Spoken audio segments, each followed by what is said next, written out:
So if you are in Mumbai, please drop by if you haven't seen it yet. So the collaboration between a museum and an art gallery is so much more than just an institutional one. It is about relationships between collectors, the gallerists, the artists. It is, of course, about stories of friendship and an underlying deep love for art and supporting artistic communities. Today is meant to be a free-flowing, candid conversation between our three speakers, Paul, Pavitra, and Henna. We encourage you to share your thoughts and questions in the chat box, and they will take it up during the conversation. I'm going to introduce them briefly and then hand over.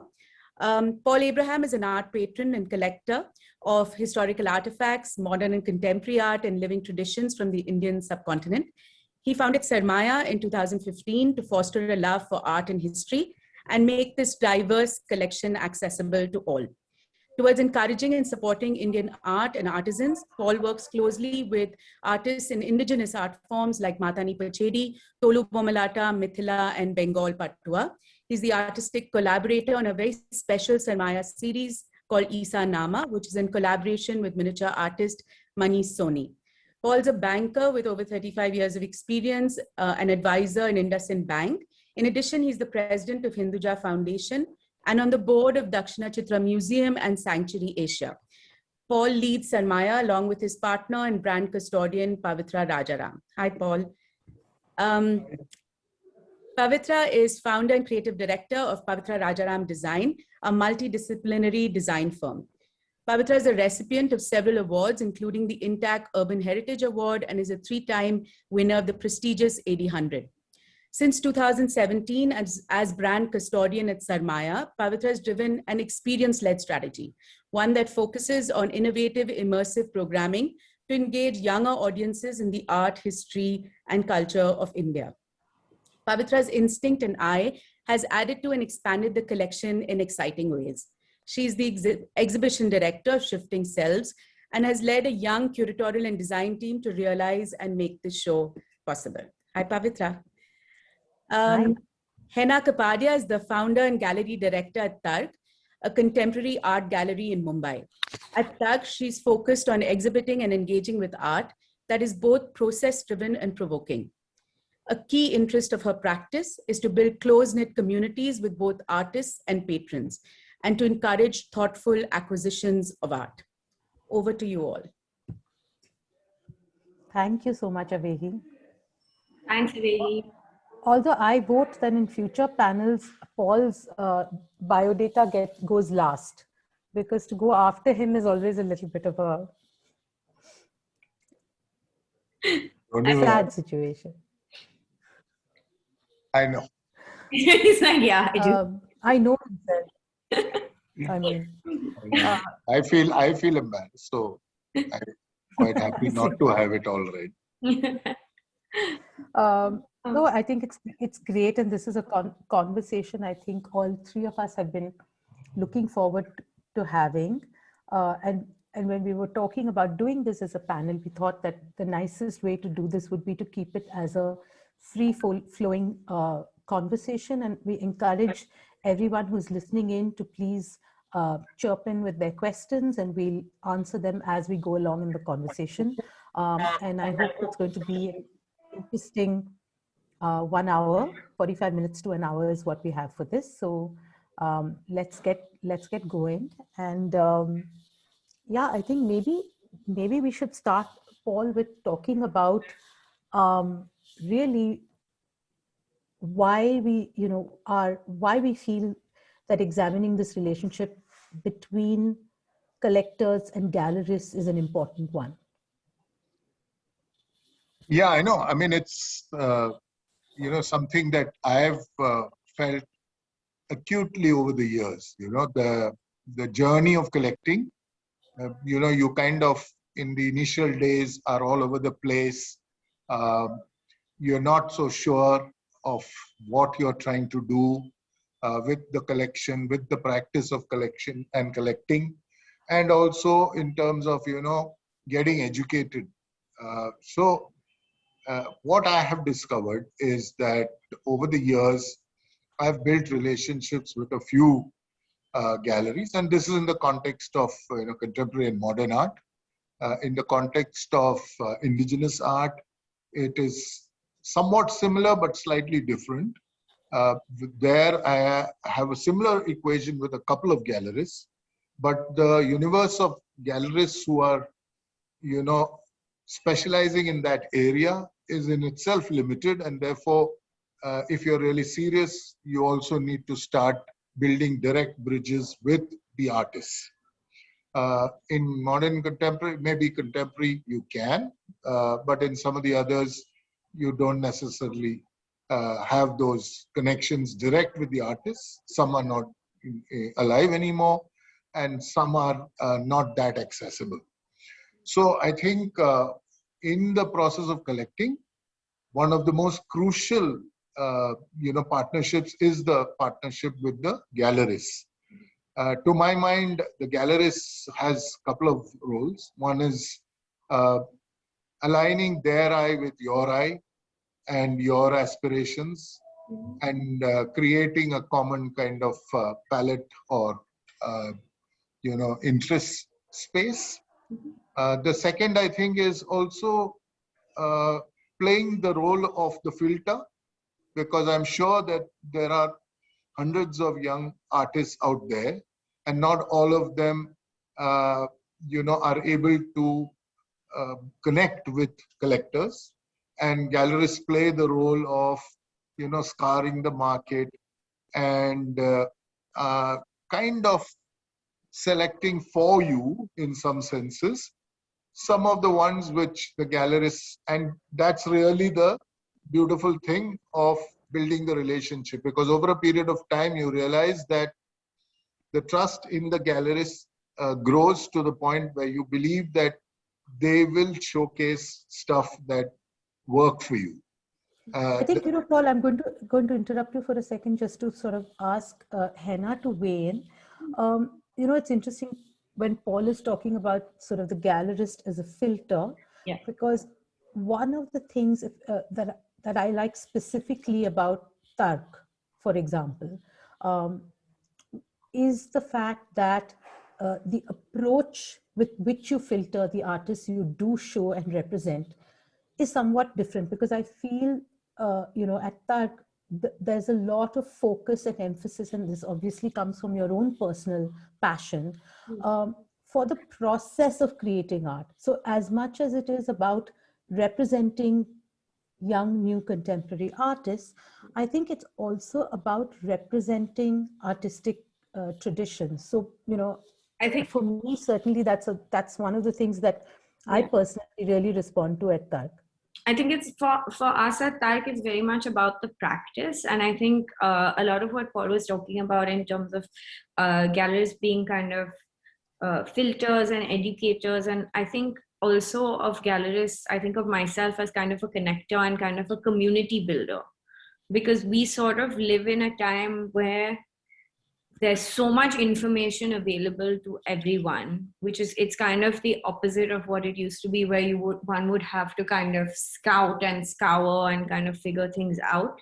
But now it's kind of just it's all so easily accessible. It's kind of what is that science word? Filtered. No, it's distilling it to like, Distilled. What we think works within our program. And it's so interesting,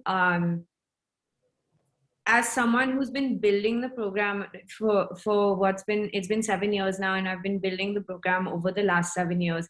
It's so interesting to see how different artists from within the program resonate with the Sarmaya collection. I think I think that's true. And I think, one of the other things that's been a lovely discovery, and this is the first time I've been exhibition director, and I have to say that I'm not sure I'm fully deserving of that title, because I think one of the most amazing things about this show is that it in a sense breaks a very important barrier, at least in my mind, which is it is a show that's been curated by a group of young people, designed by a group of very young people.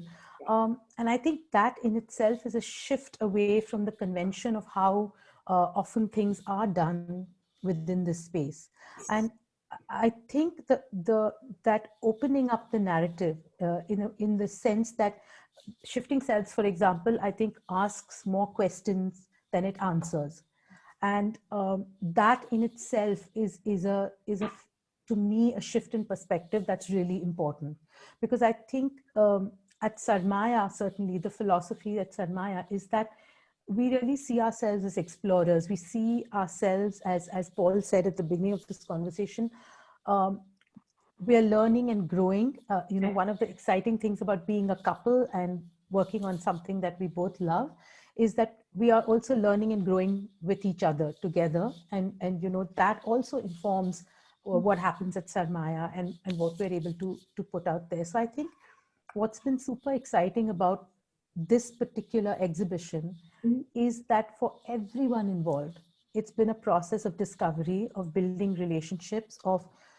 being introspective about one's own point of view and how that's shifting and moving, but also just being aware of the multiplicity of voices that do exist, and trying to be not a filter, the opposite, to be this huge net in which sort of everyone finds a voice and finds a way to express themselves. So when you kind of say that at Sarmaya, and it's been an absolute pleasure working with the Sarmaya team. We've had everyone here kind of doing walkthroughs and doing we're doing a workshop tomorrow. Sorry, shameless plug. Everybody who wants to sign up for events, please go to Sarmaya's Instagram handle, and they have everything on there to register.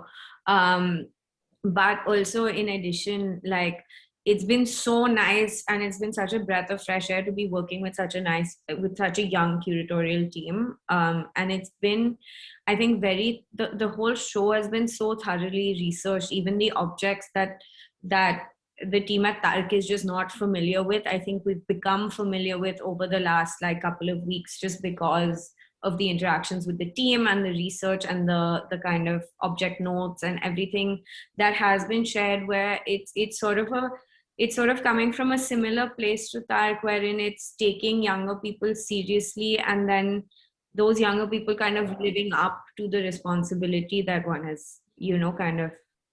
Yeah, no, I think this point that you make about different objects coming to play, I think one of the things that Paul and I really connect on is this idea of why do we try to create sort of these silos and divisions between what's history and what's art, what is modern and contemporary and what is not, what is indigenous and what is, folk. And Yeah. to some extent, I think the lovely thing and the challenge of the show, and something that we have personally both really loved, is the fact that we've been able to bring different aspects of the Sarmaya collection and in juxtaposing them with the work of Saju Poonan and Saubya Chashmawala and Ritika Merchant, we've been able to show this arc of time and how that there are so many different ways in which you can connect these disparate things, and in a way that's really what we at Sarmaya are all about. Yeah. Paul, I think it's been, your first love has always been sort of maps and coins and history and Delhi, and I think but it was a wonderful discovery, I think, for you to engage with Ritika's work, and Saju's work was a more natural connection and engagement. But I think as we immersed ourselves in the show, I found that you were drawn more and more to Ritika's work as well as Saubya's work, and you found connections to your own interests and passions as well. I mean, I'll respond to you on two levels there. One is specific to the exhibition. And one is this whole thing of, starting off the process of collecting. To my mind, this is a passion project, right? I feel that when I started collecting many years ago, there was no real mold in which I was trying to fit or fall into. I liked certain journey, the way it panned out. I mean, to start with, As most of you know, this whole journey was all about a little Vaseline bottle of Travancore coins. And from there, it all, started. I grew up in Delhi. I was surrounded by, living in a place like Haus Khas. I was surrounded by visible and tangible history. We used to cycle for picnics to the Kutab, to the Tughlakabad complex. We had the Haus Khas complex where we used to go and play. So history was something that was there, and that, kind of built, one led to the other. So coins led to maps, led to engravings, led to photography. And, on the other hand, there was a somewhat parallel journey in terms of contemporary and indigenous art. And these two have since come together because of the narratives that you build. So an exhibition like Shifting Selves brings together the narrative in a very beautiful way, where both categories can suddenly be stitched together, So for example, Saju Kunnan's work on, Delhi and the shifting landscapes, it links so beautifully with Zarina Hashmi's work. It links equally beautifully with Felice Beato's wonderful panorama from 1858 of Delhi. And it's not just as common themes with respect to Delhi, but it's also about, the whole issue of ownership, identity, what makes you, the geography, being a lad from Kerala who grew up in Delhi, what defines me? And some of these connections become very important. So I think, to answer your question, Pavitra, it's actually my recommendation on this whole journey of collecting and then eventually showcasing some of the connections. Collecting is about a passion, and collection building is about sometimes shamelessly going about doing what your heart wants you to do, not about falling into little molds here and there. And to that extent, I believe that this connection between the gallerist and the collector is, and the artist, is absolutely crucial, because we need to be educated, we need to have a look in, we need to have those conversations about what were the motivations in creating certain works of art and how they resonate. Simply just buying something blindly, I used to have I remember a phase in the early 2000s when you went to, in the 90s, you went to a gallery, you saw something, you could go back a week later saying that, let me mull over it. Then came the 2000s where if you didn't buy it right then, it was gone. And it was crazy. It was a moment in, I almost switched off from that phase of mania. I mean, today we are back in a situation where an exhibition happens, you have the conversation with the artists, with the gallerists, you have the ability to research and make some choices, right, which are informed. And that's really, I think, at the end of the day, what I would recommend to young collectors, who are Let's talk about this. Let's talk about this for a moment. This idea of what it means to build a collection, because I think that all three of us as individuals do collect art, and I think we each have our own approach and our kind of lens into how we collect. Paul has certainly detailed his journey and this and how it's evolved and moving from one thing to the other. If I were to speak for myself, I think I've seen much more than I've bought, and for me the fact that I see and appreciate art doesn't make me any less of a collector, and I think I want to say to young people, particularly people who are starting out building their own collections, I don't think the number of works is what is important. I think you can be a collector with two things in your collection. You don't need to have 100. But I think what is very important is to have a perspective and a kind of a clear sense of why something holds meaning for you, or why you feel the need to acquire it, hold on to it, share it. Uh, Answering that why, I think, is the joy of collection, or the joy of building. Uh, you know, uh, so you could have paintings, or they could be objects, or it could be craft, it could be textiles. It doesn't matter. What matters is, can you, through the process of seeing many things and buying a few things, discover more about yourself? Does it resonate with something that is your unique eye, your point of view? That's so important. I What do you think think, Aya? yeah, I think it's very much about your own, it's about discovery, and it's about figuring out your own journey. And like you were saying about how when you collect, it always kind of pulls back to um, miniature works, but that's something you don't see immediately on the surface of it, right? When you're Yeah, collecting. maybe we should elaborate. So we were chatting yesterday, Yeah. and we were talking. I was saying how that, no matter what I collect, Mhm. I've realized that even when I buy the most, whatever, contemporary of works, when I look at them and I keep looking at them, I find that there is a connection that takes me back to the miniature tradition, in some way, whether it's the layering, whether it's the way in which elements are laid out, whether it's the language of the artwork, the materials themselves. I find myself going back there, regardless of where I've Yeah. built a collection from. Sorry, just contextualizing, Hannah. No. Go ahead. So also, so I think that that journey of kind of self discovery is very important.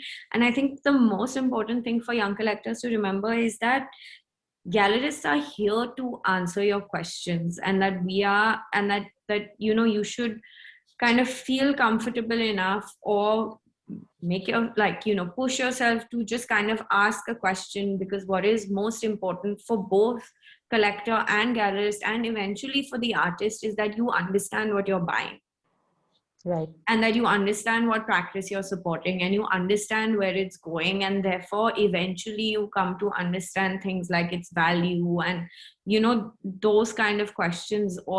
It all boils down to the artist and their practice.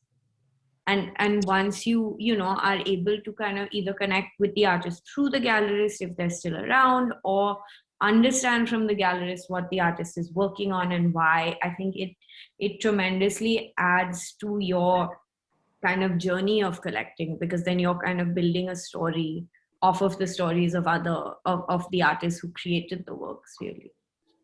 Yeah, And I absolutely agree with that, because there's a lot of stuff to uh, something that you collect, right? yeah.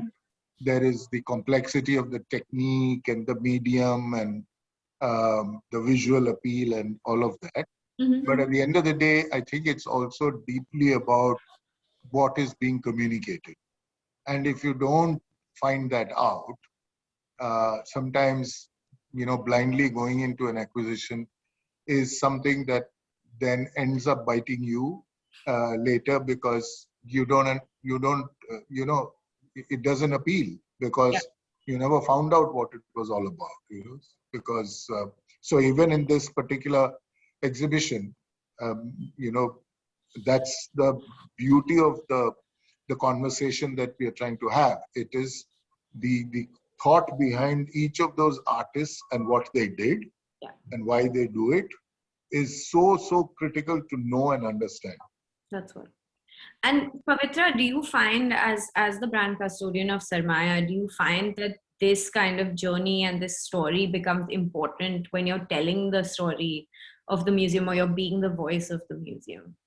Does that kind of Yeah, I mean, I think that is what Sarmaya is. I think that what we are is a keeper and a teller of stories. And Paul had just sort of started Sarmaya when I met him, and uh, when I spoke to him and we spoke about Sarmaya, the sense that I got overwhelmingly above everything else was that his desire to share. So for him, the idea of Sarmaya was very much based on the idea of showing the collection to as many as possible, you know, which I found quite interesting, because I came from a world where, you know, the more rarefied things are not shown, or you know, you sort of create scarcity by, you know, you create demand by creating that sort of scarcity. And I think Paul was very much saw himself as an outsider to that. And I think he saw Sarmaya in some ways as a response to that, you know, so that was on one hand. And I think the other thing, you know, beyond this overwhelming desire to share it, Sarmaya does mean collective wealth. The word means collective wealth, was also this overwhelming desire to keep learning and growing. You know, I think these were the two things that attracted me to the Sarmaya collection. Well, attracted me to Paul as well, but attracted me to the Sarmaya collection was this, the idea that it wasn't about a sort of know-it-all, have it all, know it all, been there, done that. You know, the idea of Sarmaya is the idea of exploration. The idea of Sarmaya is the idea of inclusive storytelling. The idea of Sarmaya is the idea of new voices and different voices and young voices and passionate voices and rebellious voices. The idea of Sarmaya is the idea of all of us. And I think that's the part, that's the amanat, if you will, that's the voice in which we speak.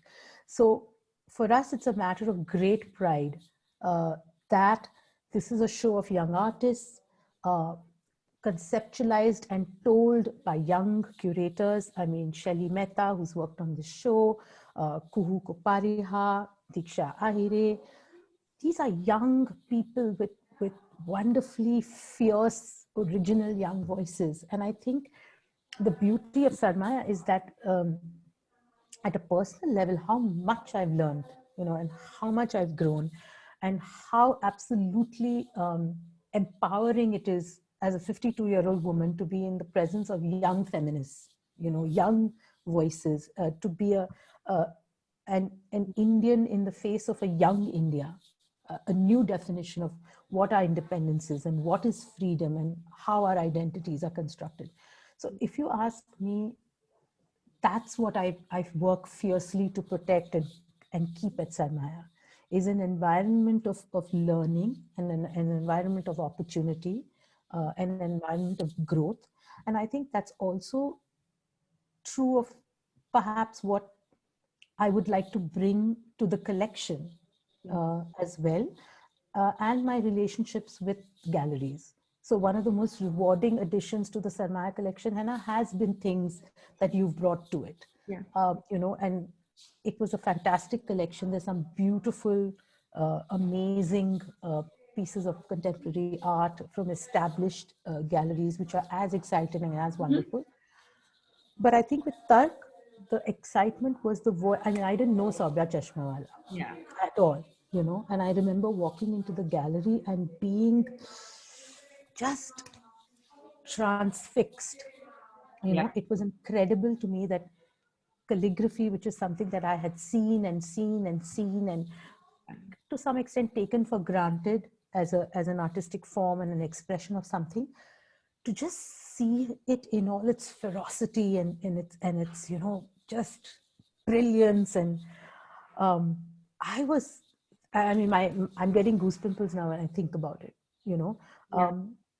I was, of course, a little bit more familiar with Ritika's work, only because I've been following her work, and you know, I always felt that she would be a global voice, and she is. But it's interesting because when I look at Ritika's work, I just see how beautifully she subverts this idea of myth and myth making. And as a creative person myself, as someone who you know, creates things, I'm very drawn to this idea of how you can take something that is seen, and just recast it to tell your own stories. You know, I love how Ritika, for example, talks about gender, talks about politics, talks about the environment, talks about really powerful issues of now and on things that she has a very powerful point of view, and yet conveys it with this the gentleness of a summer breeze.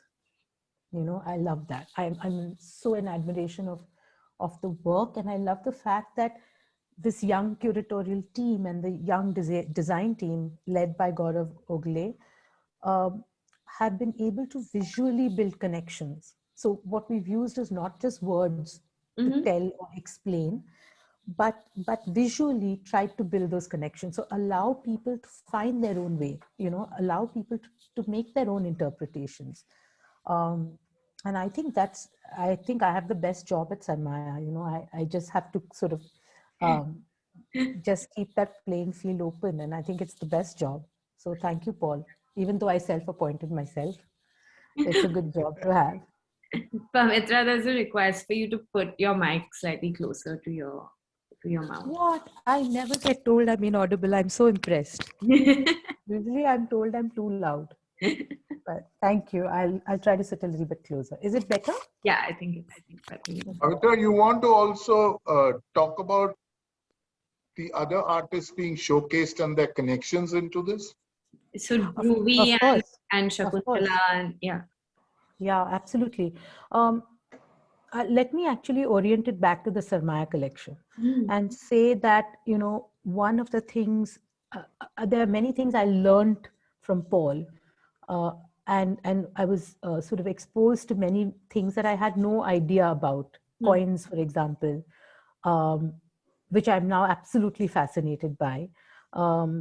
19th century photography. These were all new areas for me, things that I didn't know anything. To a great extent, I knew a lot about indigenous textiles, but not so much about the traditions that Paul is particularly in love with. So there was a lot of learning. But one of the things that I saw as a real gap in the collection was a real focus on women artists and women's stories. And I think what has been lovely is that in the last 3 or 4 years, not consciously, but just by virtue of the fact that we've been acquiring things together, is that we've really had some wonderful new voices added to the Sarmaya collection, and Shakuntala Kulkarni is one of them.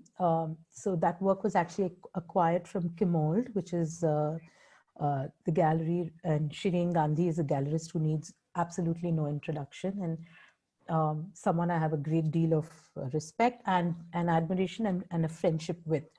And Shireen did a show a few years ago, which was about lesser known artists and more affordable art. And that's where we saw Shakuntala's work. I saw Shakuntala's work for the first time. And this is from a series called And When She Roared, the Universe Quaked. And it shows a female figure, various female figures really celebrating their own fierceness, owning their fierceness. And I love that. I think that one of the great things about art is that it has the ability to kind of highlight systemic prejudices in a way that allows people to address them slowly. And I think this feeling that we have, right, that there are some things okay for men and some things okay for women. So it's not okay if a woman is aggressive. And in Shakuntala's works, she shows these ferocious, powerful women owning their power with so much grace and so much beauty. And I really responded to that idea. And I love juxtaposing that with Ritika's work, because Ritika has many genderless forms in her work. Mostly genderless. Mostly genderless. And it was interesting that there was a kind of I wouldn't say a mimicry, but there was almost a mirroring in parts of some of the stances and some of the movements of Shakuntala's powerful women and Ritika's characters who transcend, the gender divide.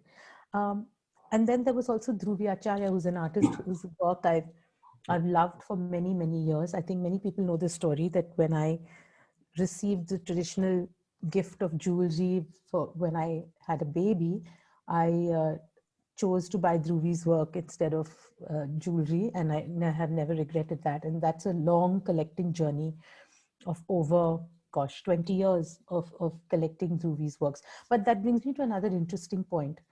I think gallerists, and I give Shireen so much credit for this, because I was neither a wealthy collector, nor was I a prolific collector, nor was I someone who frequented her gallery all the time. Yet, Shireen understood that I had a genuine and deep love for Dhruvi's work.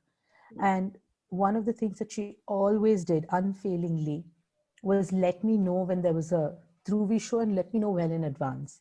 And I used to actually save money because I would know that there was a Dhruvi show, and it really allowed me to build a collection of Dhruvi's works. And I have works of hers from 1999 all the way up to her most recent show. And that was really enabled by the gallerist and the relationship with the gallerist, and her encouragement to a young collector to start building a collection. So yeah, the Dhruvis and the Shakuntalas in this show are very, very, to my mind, not just powerful works, but also indicative of a change in direction, a shift, if you will, in Sarmaya itself. And I think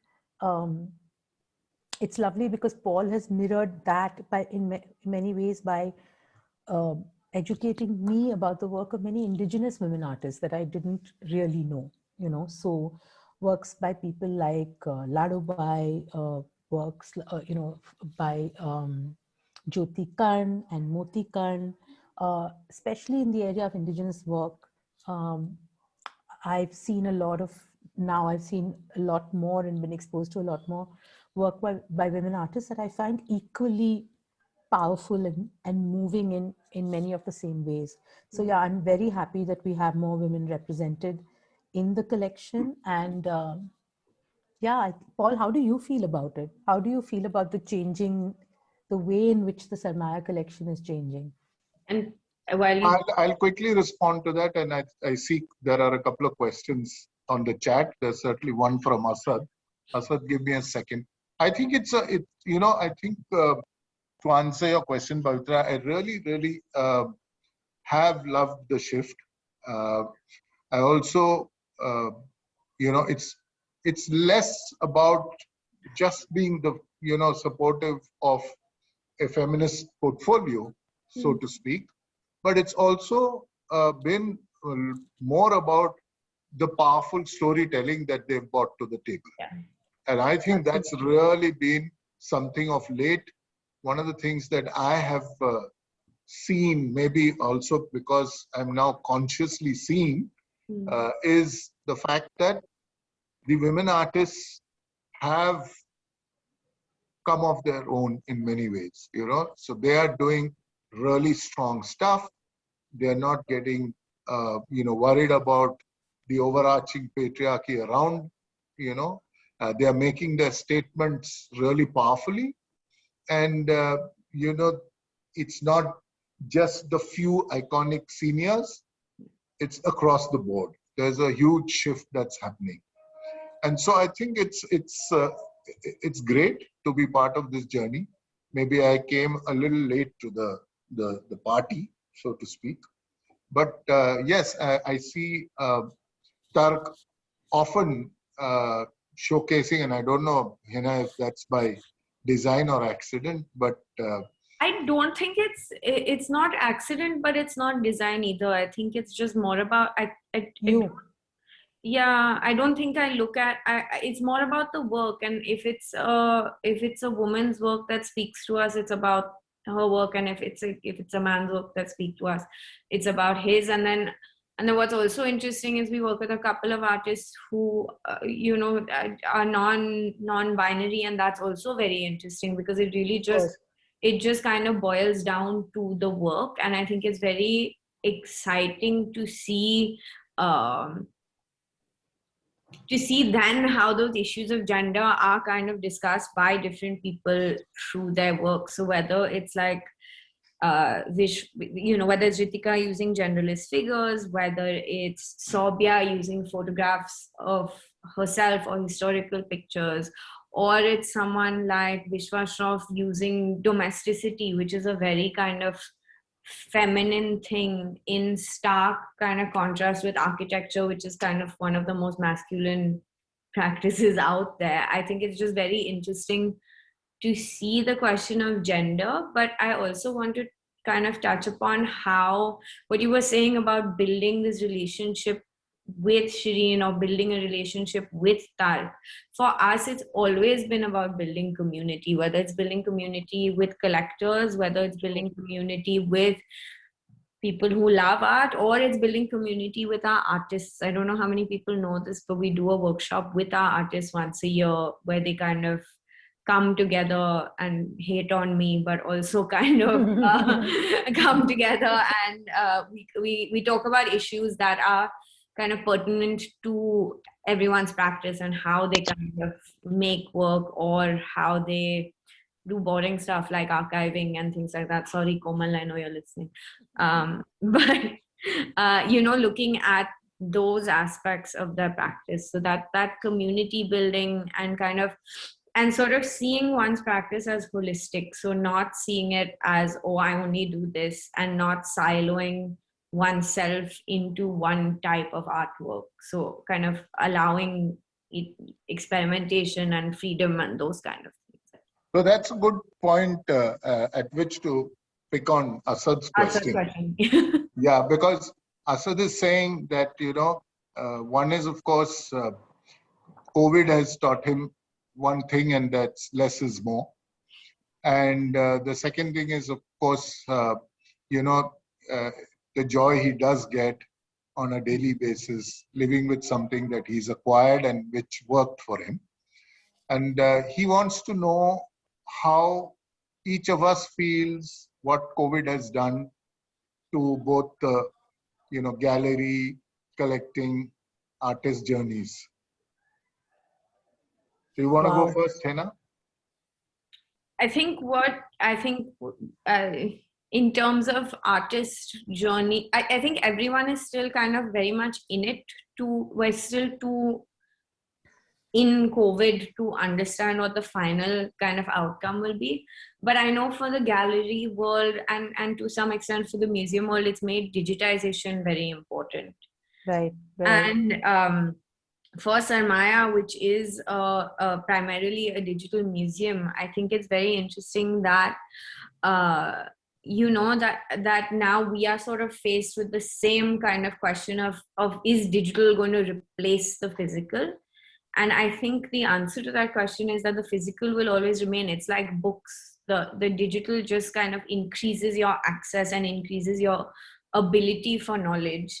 But there will always be a place for that physical because we exist in space. No, we don't exist.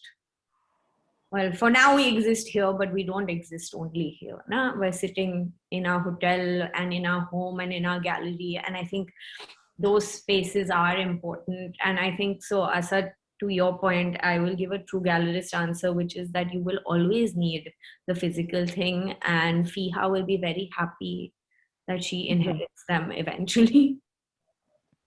No, and sorry, this is not to answer Asad's question, but I want to say this before I forget to say it. Yeah. I think how we are responding to things, or how we respond to things now, is changing, in the sense that as technology makes it easier and easier for us to co-create, our responses to things are not just from that space of absorption and a reaction, but also from that space of reflection and a projection of our own. And I think one of the things we've tried to do in this show is we have an artist response from Gaurav Ogli and Farah Mullah, which is for me very, very interesting, because it's a work that has been created as a personal reflection from the show itself, of reflecting upon the show itself.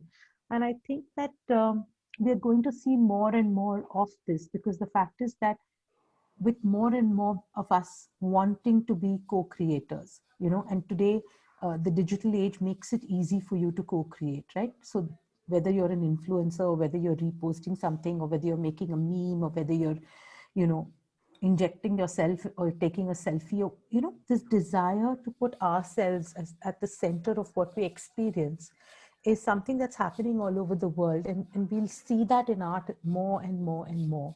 And therefore, I think one of the most interesting pieces in the show is um, Gaurav and Farah's work, which is a direct, their own personal reflection, driven by everything else in the show. And in fact, what I would love, I think we've seen some of those. We've had people who've created their own little vignettes of the show and then shared that on Instagram and elsewhere. And I find that very exciting because that's a different way of maybe not acquiring, but becoming part of the narrative of a show, right? So where you create your own take, it's like your own artistic review, which doesn't need to be restricted to a critic or I think that that's a very interesting change. And I think one of the things that's happened with COVID, to sort of go back to what Asad is talking about, is I think we've become okay with shared spaces. I think we've kind of become okay with this kind of a conversation where you have 3 and 4 people and you have 20 people listening in, and it's in a space where everyone need not necessarily know or participate fully, or do you know what I'm saying? There's a certain nebulousness now that's come into the space of listening and creating, which is very interesting. It's and different. So I think it's that feeling that maybe you don't need to acquire a work, and at the same time you feel a desperate need to acquire work. It's at both kind of ends of the spectrum. We saw that in January, if you remember, Paul, when we went to that art night Thursday in January. It was incredible. Everybody was out, everybody was looking at shows, everybody was wanting to buy art. You missed last art night. It was the same vibe. Really? Yeah. So I think, Asad, to answer your question, it's going to actually be in two extremes. You're going to have one set of people who are going to go out there and say, I've been denied and deprived the rush of buying, so that's what I'm going to do. And then you'll have a whole set of others who say, you know what, the pandemic has taught me that I don't need to own anything, I don't need to belong anywhere, I can just be my own island and still be part of everything. And like our show itself, like Shifting Selves, there is no one size fits all, right? There's no one prescription, there's no one way to do it, there's no one thing that's going to happen. And I think part of what the pandemic has taught us is to embrace ambiguity and embrace this sort of fluidity, that this embryonic state that we're in now, and to be okay with not knowing. Yeah. I mean, for me, there's been a slightly different shift, Asad. I mean, and that's more about being in the here and now. And, in the past, there was this pride of ownership, which, could come from the acquisition process itself. But today, for me, it's also about a meaningful contribution back in some senses. So I find myself having a lot of live partnerships with artists, where we are creating things in the here and now. And in some ways, without being patronizing about it, to be able to provide some cover of security to artists to continue challenging themselves creatively without having to make the big compromise that difficult economic times could potentially bring, or the absence of audiences could potentially bring, etc. Because that's going to be one of our biggest tragedies. We've already seen, I mean, I have in my conversations with many groups of artists, especially indigenous artists across the country, the second generation just sees opportunity drying up and just leaving. And that's causing potentially huge gaps in our, cultural depth. It is so rich. And the worst thing that can happen is, people just upping and leaving and saying, forget it, this doesn't work for me anymore. And I think that's one of the things that Sarmaya is also very, very cognizant of. And we try and be in the here and now, connecting with people, which is also important, therefore, to be in spaces like that, which are bringing artists who are current, operating now. And that's one very important aspect which I thought I'd mention. There's another question from Niyati in terms of, and I think Pavitra, you touched upon that already, which is this thing of with the youngsters now consuming so much digitally, is there a desire at all to acquire anything physically? I mean, to my mind, I think one of the most important things that have happened, of course, is the importance of the story and how it is told. And people are today happy to experience the storytelling. Maybe, a little less about physically owning. I mean, all these new things in the last 10 years which have come up, whether it is Airbnb or,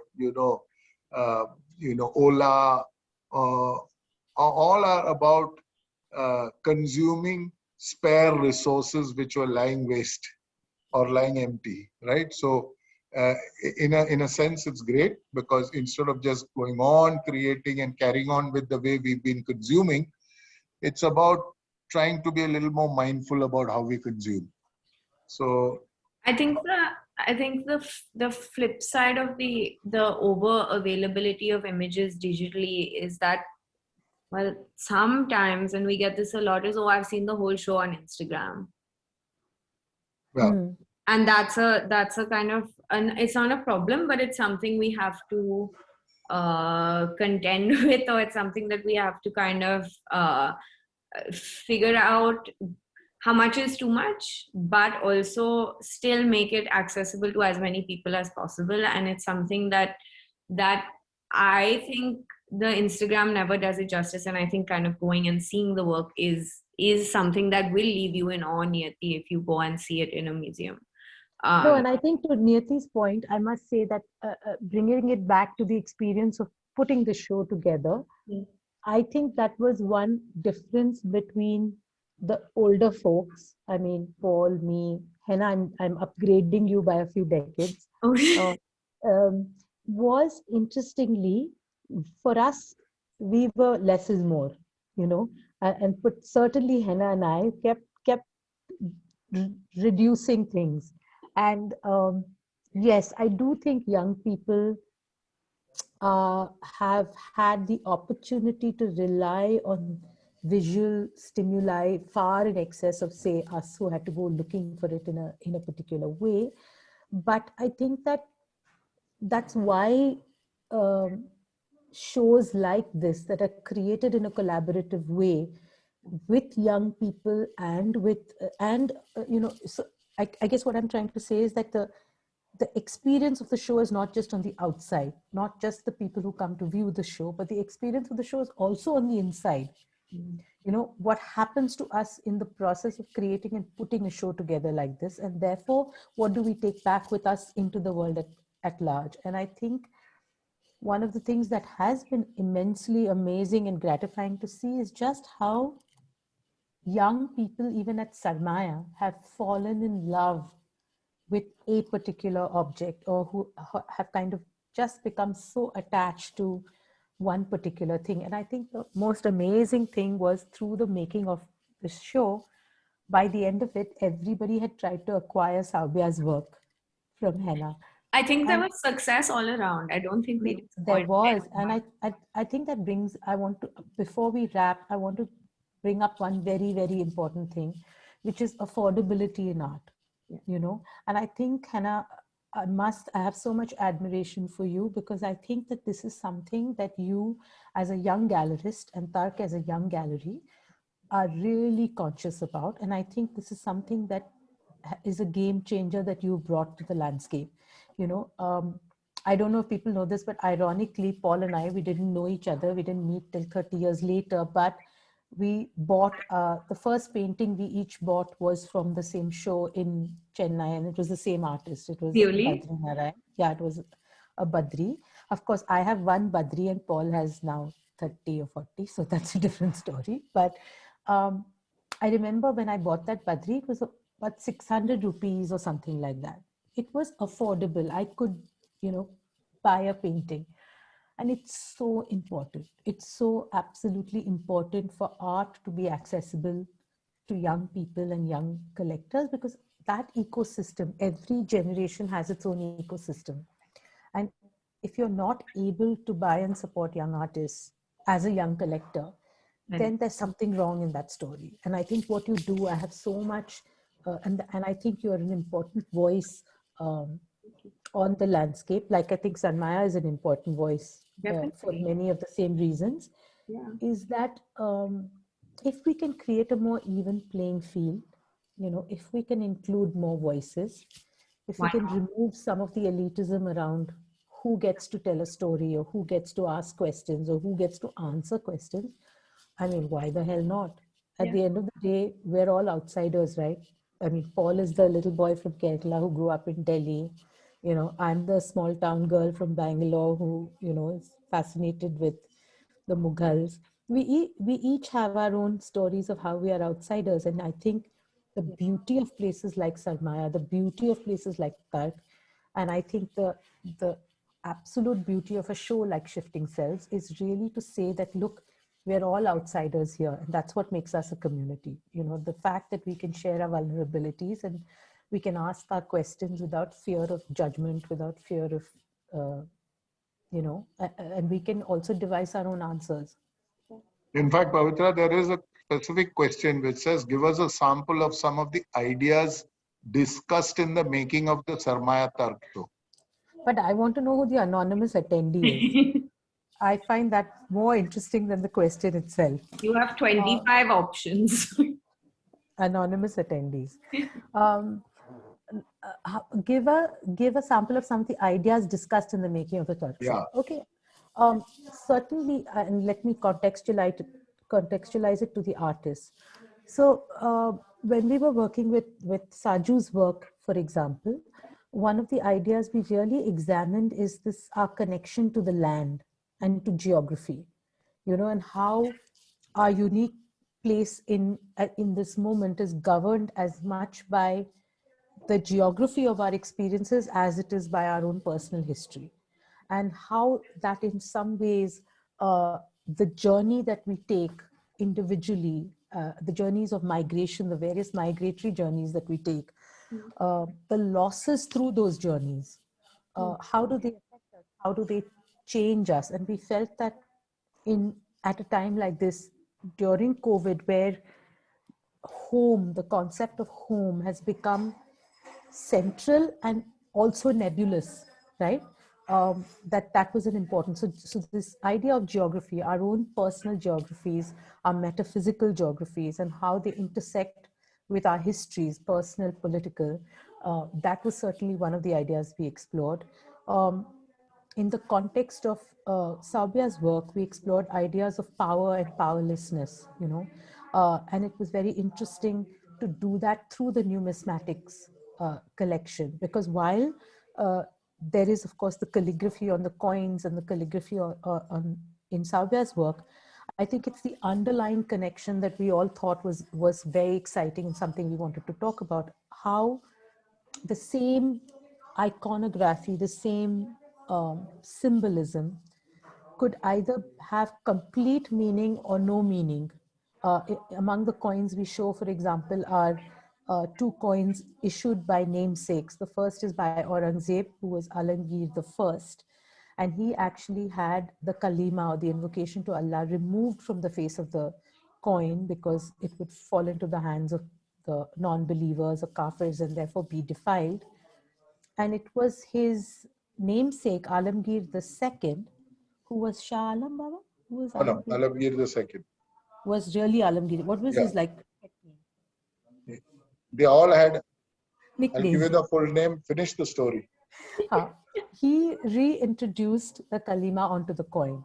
So it's so interesting how history, power, what we are trying to say, the same words can have completely different connotations and meanings. We have a coin from Nur Jahan juxtaposed with a coin from Shah Jahan, and of course they were aunt and nephew-in-law, because Shah Jahan married Mumtaz Mahal, who was Nur Jahan's brother's daughter, but in the war for succession, Nur Jahan sided with another one of Jahangir's sons over Shah Jahan.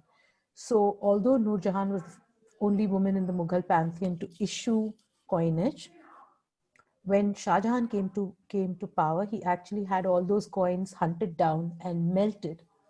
So the mere existence of the coin is a story of both power and the powerlessness that came. So I think that was very exciting, to the fact that we were using things like coinage, architecture, for example, um, and Sabya's work to look at issues of power, issues of rebellion, of dominance. That was very exciting. And of course, with Ritika's work is such a powerful commentary on the environment, on our ecological and global lives. And we felt that during the pandemic, I mean, to not thinking or talking about that you'd really have to be, in another alternate universe. And what was lovely is to find connections that had been told through time to some of the same issues, through the Orissa Pata that we're showing, which is the Santal Pata, which is the origin story of the Santals. We also have a beautiful Gond work by Mayank Sham, which again talks about the cosmos and the balance between the elements of the cosmos, human and ecological. So yeah, I think the three real big stories that we explored is one was this idea of our personal and political histories and geographies, and how the migrancy of those and the transmigrancy of those really shapes individuals and communities. The second was, of course, ideas of power, rebellion, powerlessness, and the use and the loss of language, both, and in form and in expression. And the third was the ecological, our connection to ecology, our connection to our own origin stories, and how deeply entrenched we are with the origin story of the earth, and how we can't really separate ourselves from that. And in a sense, Ritika's work always reminds me that to go forward and to transcend is to immerse, to drown in something that's gone before, so it's almost a whole cycle of rebirth that I find fascinating in Ritika's work. So yeah, these were the big themes. I hope it answers the question. And we're also now at 3:30, and I think we've spoken for 1 hour. Yes, 1 full hour. One full hour and 15 minutes. So maybe a good time to wrap up. Yeah. Yeah, I think one last thought, which is also something personally for me, which resonated, was this concept of, how do we define ourselves? If we have to kind of put the whole world into a Venn diagram, there'll be infinite number of common spaces each of us shares with everyone else. So to be saying that I am X and I don't share anything with anyone else is an impossibility to me. So in our day and context, when we find, definitions narrowing about who we are and what we are and things like that, I just find it simply too tenuous. And I think that to some extent is also brought out in the first part of this exhibition in terms of the messaging. And to answer your question, Bhavitra, that's Azizuddin Alamgir II. Okay. So Alamgir the first is Aurangzeb and Azizuddin is Alamgir the second. Yep. Yeah. We should do a separate thing just on the Mughals, Paul. Please. That we can do it like we can do like a 6-hour session on the Mughals. What say? Yeah, I think we have one more question from Gaurav. Yes, it's wonderful listening to you all. Thanks for this conversation. I'm curious, since you all have been building a collection that stems from a passion and very personal taste, does the question of inheritance pop up? Yes. As you collect, do you wonder about the life of objects after you? Oh my God. I mean, this is our existentialist dilemma, right? It's what we talk about. What was the last bit? What was the last bit? What do you wonder about the life of the objects after you? Yeah. In fact, he's explored Gaurav has explored that in his work there because he has his Yeah. personal journals, and he wonders always about the life the journals will have after his time, and who will read, reflect, understand, interpret, and even find it useful at a very fundamental level. And these are questions we all have, right? I mean, that's one of the lessons of COVID, that sometimes, this tendency to say I'm collecting for an inheritance is such a fallacy. If you've invested well in those who are going to seek an inheritance, I think they don't really need that inheritance. So it's a bit of a oxymoron in that sense. But you still do. I mean, that's humankind, and we can't run away from that. I mean, personally, uh, if you don't like what I collected, whoever is inheriting what I've collected or what Pavitra has collected or what we have collected, send it to an auction house. But Donate. our Can I dream, just but say, I have call to say, me, like, is the answer to that? no, I do want to say, that for us, the dream is that the inheritors of this collection is much bigger and much wider than uh, our own children or our own, I think for us, the dream is really that what we have at Sarmaya one day is something that is collectively owned by a much larger community.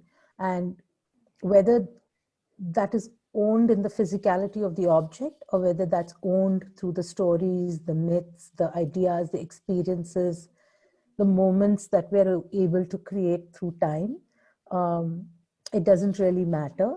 But I think if I were to speak for us, I think the genuine inheritance or the genuine legacy that we would like to leave is a legacy of exploration, a legacy of passion, a legacy of a deep and abiding love for this land we call India, despite its idiosyncrasies, despite its inconsistencies, and despite where we all come from.